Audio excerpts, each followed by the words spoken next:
500 বছর আগে সুদূর ইয়েমেন থেকে ইসলাম ধর্ম প্রচারের জন্য জামালপুরের মেলান্দহের দুর্মুঠে আসেন হযরত শাহ কামাল রহমাতুল্লাহি আলাইহি নামে একজন কামেল পীর। এখানে আস্তানা স্থাপন করে ইসলাম প্রচার শুরু করেন তিনি, আর এখানেই করেন ইন্তেকাল।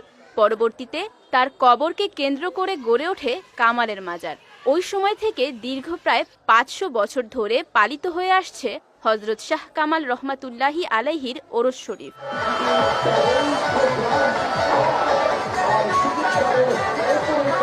ওই ওরস শরীফকে কেন্দ্র করে বসে মাসব্যাপী বৈশাখী মেলা, যা আবার অনেকের কাছে কামাল মেলা নামেও পরিচিত।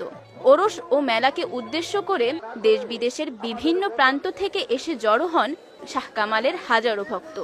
500 বছরের অধিক থেকেই উরুস উদযাপিত হয়। পহেলা বৈশাখ থেকে শেষ বৈশাখ পর্যন্ত